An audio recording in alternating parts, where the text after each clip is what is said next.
Sebagaimana kehidupan ada naik dan turun, begitu jugalah dalam dunia berlari. Kalau korang tengok orang yang dah berjaya, orang yang dah hebat, orang yang dah ada banyak pencapaian, orang yang dah menang berkali-kali, itu hanyalah saya boleh beritahu mungkin dalam 10% sahaja yang korang lihat, korang nilai, yang dia tunjukkan. Sebenarnya secara lumrahnya 90% yang seseorang tu alami, korang sendiri pun tak nak tengok, dan macam kalau dia tunjuk pun korang akan tak kisah. Sebab kalau orang bagi tahu benda-benda yang pahit ni, kebanyakannya memang tak best lah kan, tak syok. Kalau saya sendiri pun, pengalaman saya juga pernah alami yang satu tahap di mana saya masih berlari tetapi tidak dapat melihat result yang saya inginkan. Maksud saya mungkinlah saya punya target, dalam setahun tu saya nak capai personal best saya lebih baik daripada tahun sebelumnya kan. Tapi saya boleh buat PB tu tak seperti mana yang saya nak. Mungkin dia naik dalam 20 saat, 20 saat saja. Mungkin saya target dalam 1 minit. Jadi itulah proses berlari. Dia macam saya hidup juga. Dia ada ups and down. Tu yang bahagian PB lah. Tapi kalau bahagian kita nak naik value tu, kita kena hadap benda-benda yang baru.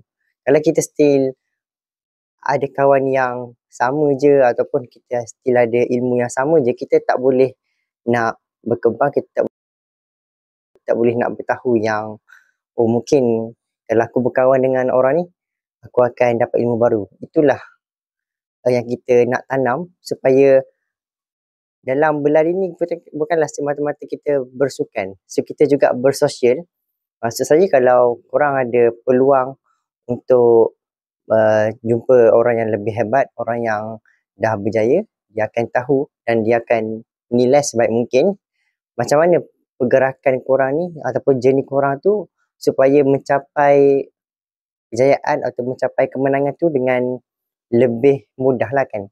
Sebab kita tak boleh nak alami semua kegagalan untuk kita nak berjaya kan. Kalau tak kita dapat melambatkan, kita akan melambatkan kita punya proses. Kalau kita berjumpa dengan orang yang lebih hebat, orang yang dah berjaya, so kita boleh ambil dia punya iktibar, dia punya pengajaran daripada kesilapan dia.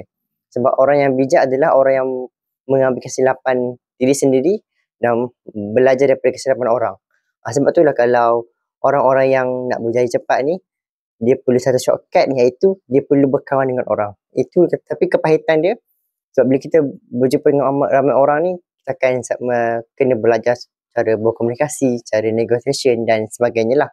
So nak jumpa dengan orang pun kadang-kadang orang yang hebat ni ada juga ego dia, ada juga dia punya sifat. Bila dia dah menang kan, jadi dia ada satu barrier, kita yang baru nak naik dengan orang yang dah di atas ni, mungkin satu itu halangan lah.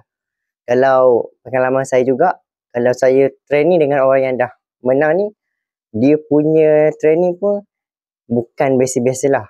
Umpama kalau untuk training kepada 10 km dia, mungkin dah 4-5 kali lebih hebat atau lebih teruk daripada saya punya training.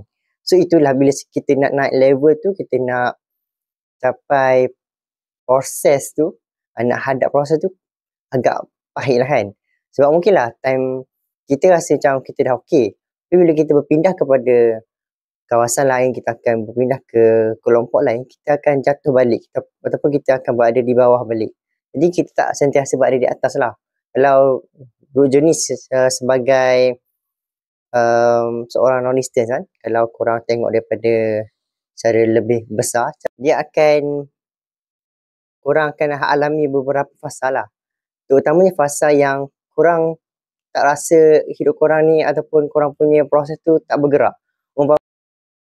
Umpama saya ada tengok analogi ni yang dia punya loading tu kan, macam kita loading dalam internet kan, contoh satu bar dan dia bergerak daripada sini ke sini tu straight je. Tapi di belakang bar tu kan ada jalan yang berliku-liku. Jadi mungkin dekat situ korang ada proses ataupun korang ada progress, tapi progress tu dia slow sebab dia sedang mengalami beberapa liku yang banyak sangat di belakang. Jadi korang rasa macam tak bergerak. Tapi di situlah di mana titik korang diuji, titik korang di mana nak test adakah korang still ada azam ataupun tak. That's why lah pentingnya ataupun berpengaruhnya kita kena letak satu impian yang besar dalam dunia berlari ni supaya kita tak mudah give up. Kalau tak, kalau kita dah give up dan sebabkan kita ada impian, so kita akan stop lah. Kita akan cuba sukan lain pula. So kalau still benda sama kita ulang, so progress bersukan tu pun secara awam ni kan, macam tu je lah. So korang tak naik level ke atas dan ke atas.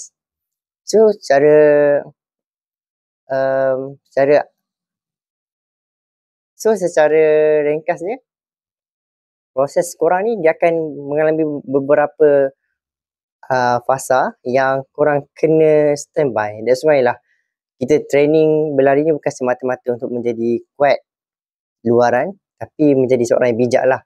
Bijak merancang dalam training. Ada orang difikir berlari tu just berlari dan siap, settle lah. Sebab bila saya dah lama dalam dunia berlari, ada pelbagai jenis nama, ada pelbagai jenis training yang korang perlu buat. Kalau korang pernah dengar iaitu interval, or speed training, or body weight and sebagainya. Mungkin benda tu korang pernah dengar juga tapi korang tak pernah buat, ataupun korang buat tapi korang tak pernah nak konsisten. Itu dah, dia dah bila betul-betul korang nak buat tu, dia akan naik beberapa stage lah. Mungkin korang tak tahu. Kalau korang tahu, korang tak buat. Bila korang buat, korang tak konsisten. Kalau tak konsisten tu, kalau korang boleh konsisten tu, dah sampai level yang betul lah. Sebab kebanyakan orang yang saya jumpa, bukanlah dia tak boleh buat, tapi dia nak konsisten tu. That's why lah disiplin and determination tu, dia dua aspek lah. Disiplin and determination tu kalau gabung baru dapatlah satu habit yang betul, satu dapat membina diri kita. So sepanjang journey sebagai seorang runner, tak pelik ada kali kita nak rasa give up, kali kita nak rasa nak tukar sukan lain. Itu normal saja.